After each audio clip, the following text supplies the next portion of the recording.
Come close, my children. This land carries a story written in its dust. There was a time when our rivers shone like living veins, when the soil rose with breath, and the wind carried blessings from the ancestors. But a land loses its voice the moment a lie enters it. Before you were born, a man came to us dressed in holy cloth. His smile was gentle, but his shadow arrived before he did. His words were sweet, but sweetness can also hide poison. And the day we welcomed him, the sky closed itself. The rain stopped calling our name. The fields folded into silence. A sickness moved among us, without fever, without cough, but deep in the spirit. Many blamed the heavens, but the heavens do not break first. It is the human heart that breaks, and the land follows. Remember this truth. Not everything that shines is light.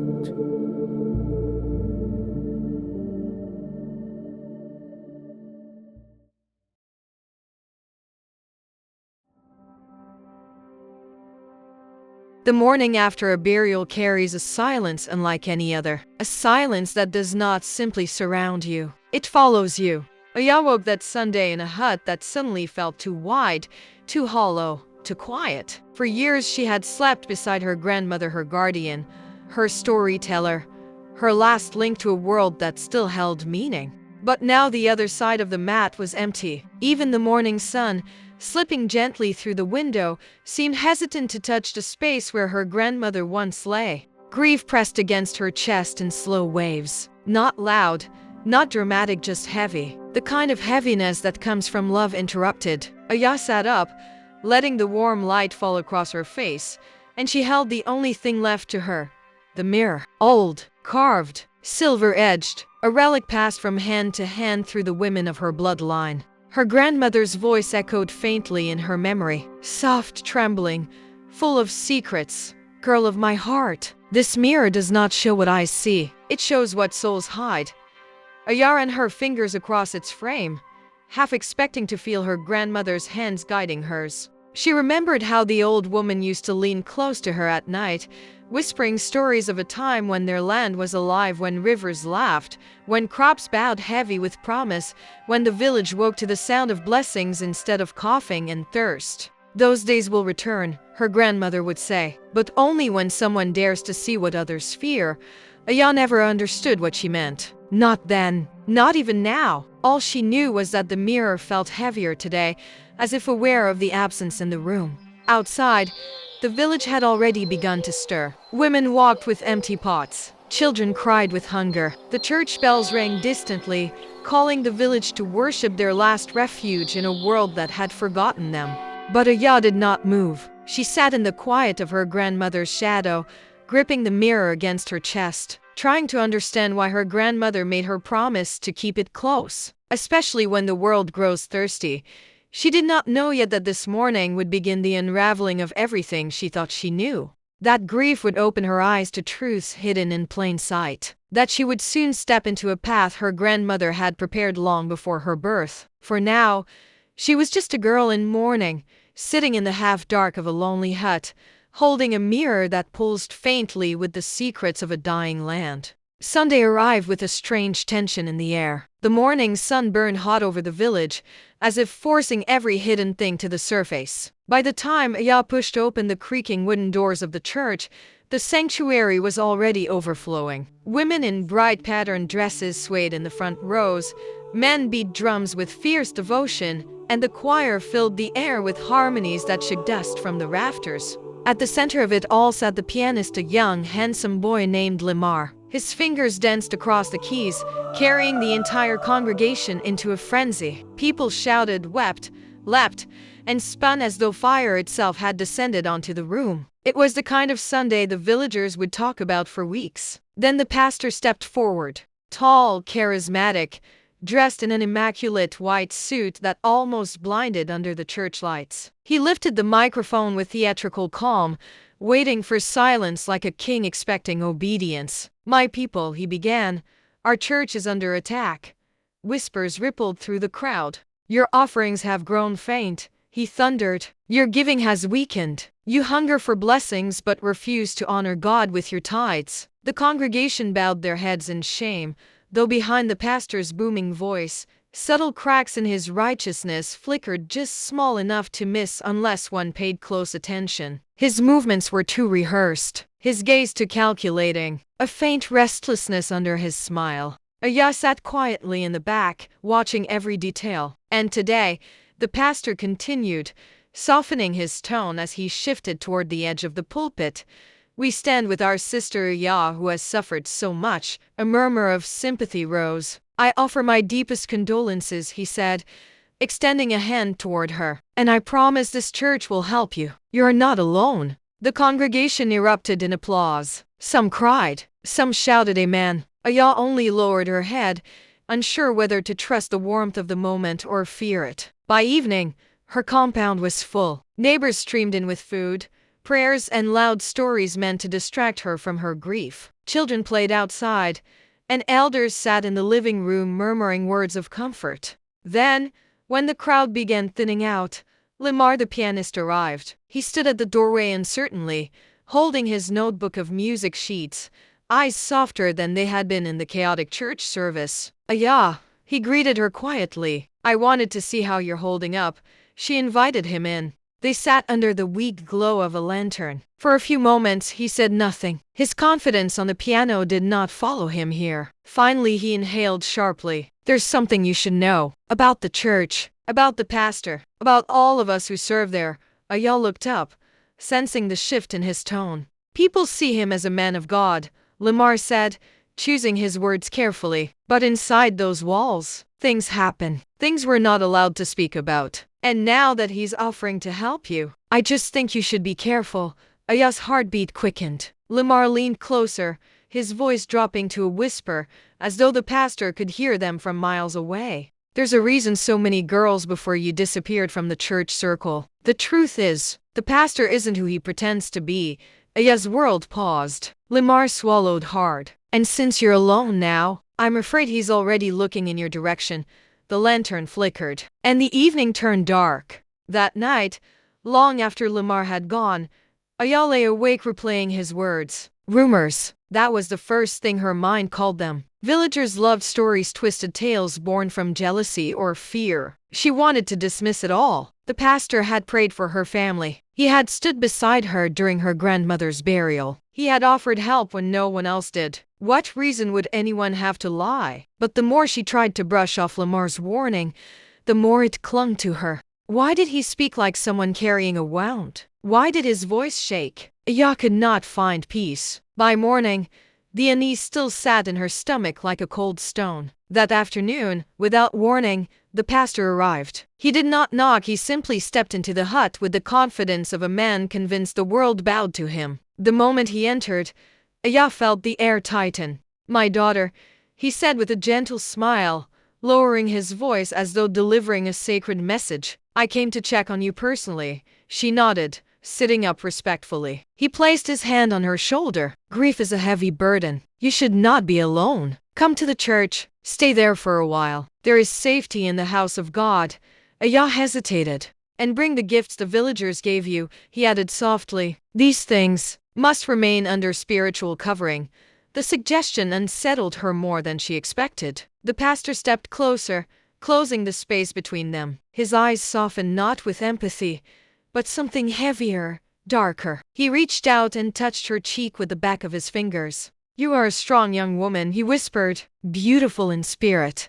Aya froze. His touch lingered too long. He knelt beside her, his hand sliding toward her chin as though guiding her face upward. The softness in his tone twisted into quiet pressure. "You need someone to guide you, to protect you, to love you the way God instructed." Aya leaned back instinctively, But he moved with her slow, deliberate, her boundary meaning nothing to him. "Pastor." Her voice trembled. He pressed forward.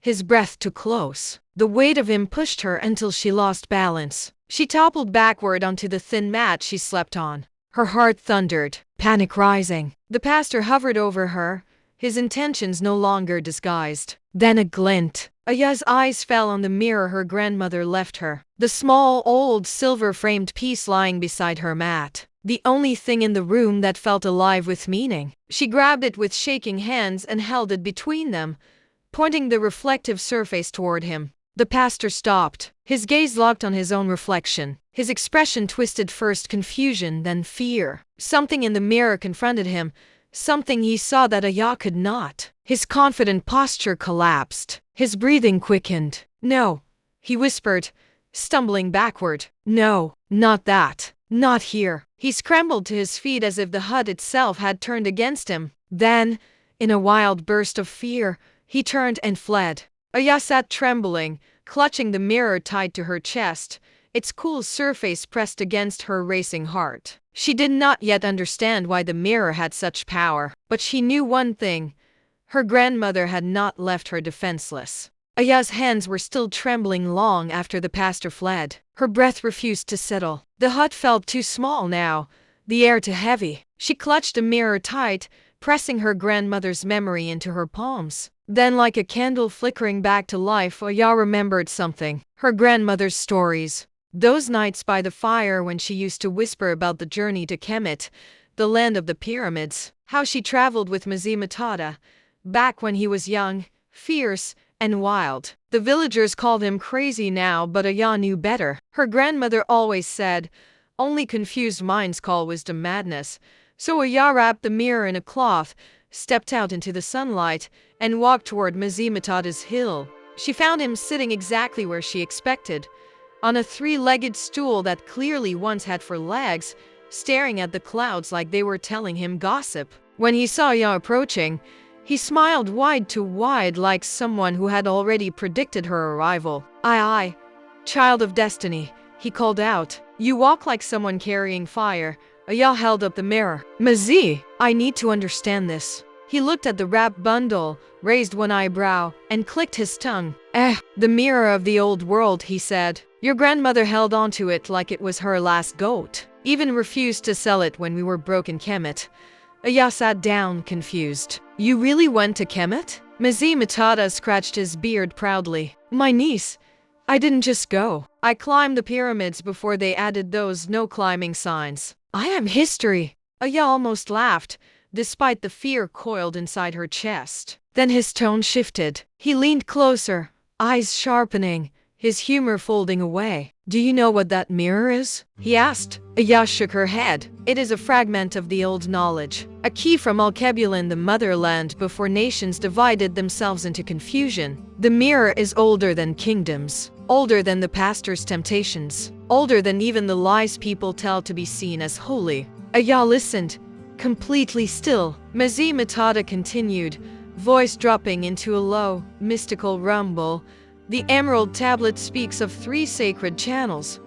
What you see, what you fear, and what you truly are. That mirror, it shows a man his hidden self. Not the face he washes in the morning, but the face he hides from himself."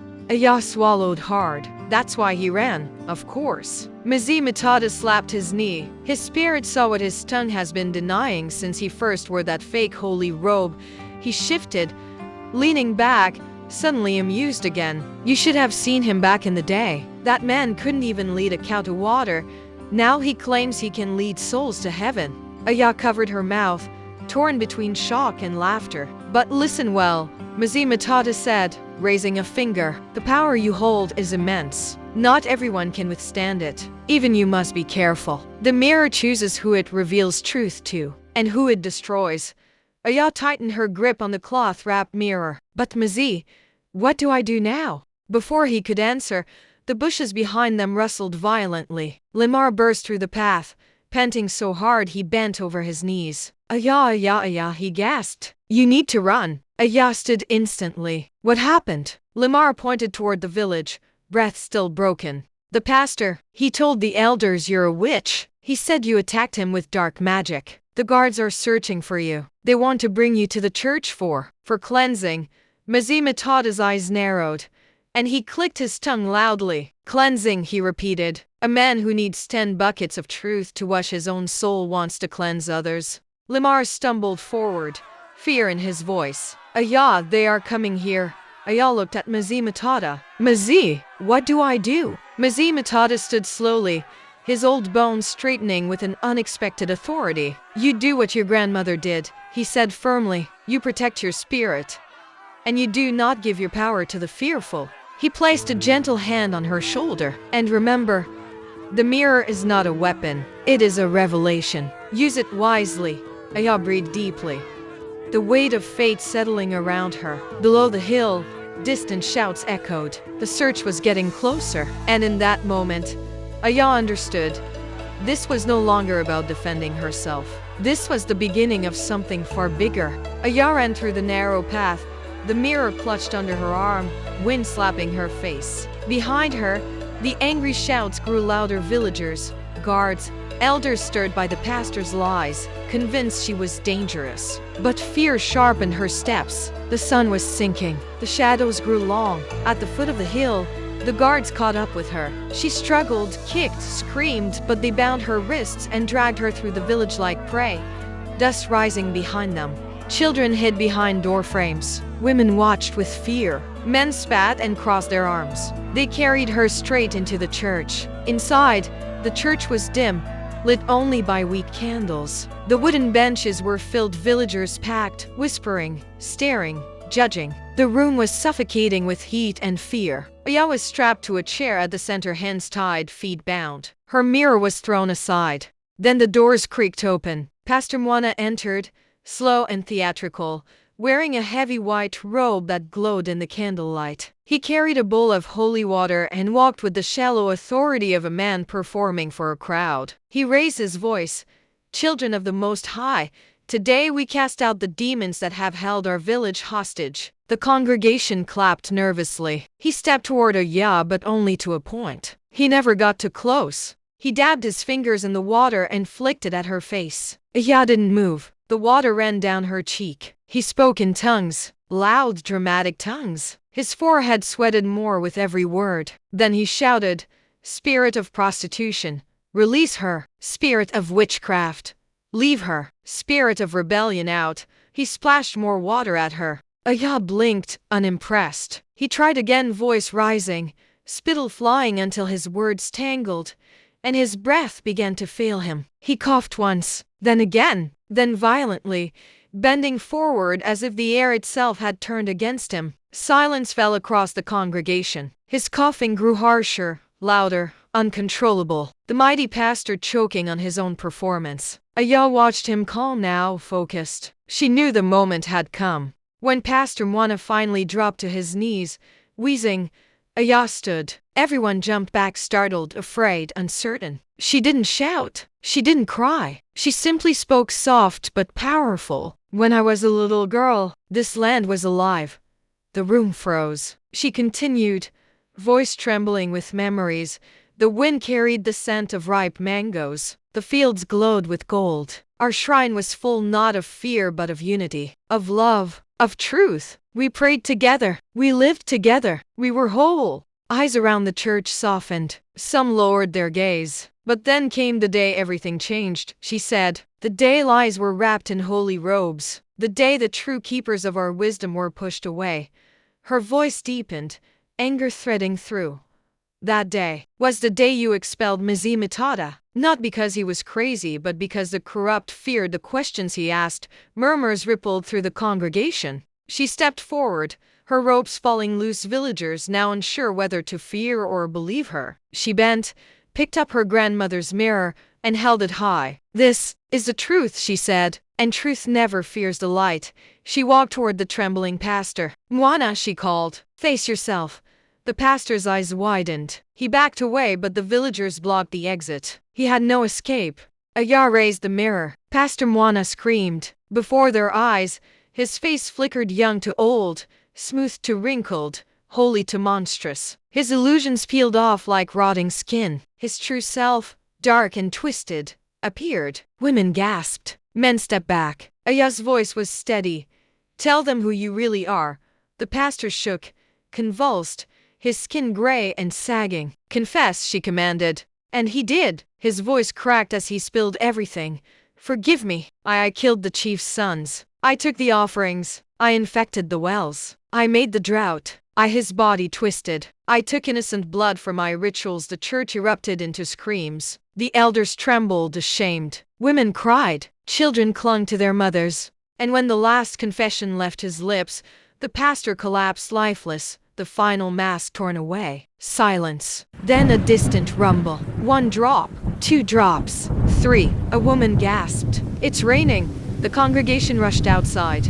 For the first time in years, the sky opened. Heavy, beautiful rain poured down, soaking the dry earth. The dust settled. The ground drank greedily. The villagers lifted their hands, laughing, crying, praising not the pastor, not the church, but the return of life. Aya stepped outside slowly, the mirror still in her hand. Mythology appeared beside her, leaning on his staff. Ah, he said with a grin, even the heavens know when a lie has died. Aya let the rain wash over her. The weight lifted from her chest. For the first time, the world felt breathable again. Months later, the land healed. Crops grew. Children laughed. Wells filled. The people walked like those who remembered who they were. Aya stood at the edge of the fields watching the wind play through the green shoots. Lamar approached quietly. You did it, he said. No. Aya answered. We remembered. Behind them. Mythology shouted from his stool. Someone bring me mangoes. I prophesy hunger in my stomach. Aya laughed. The curse was broken. The land had remembered itself. And so had they.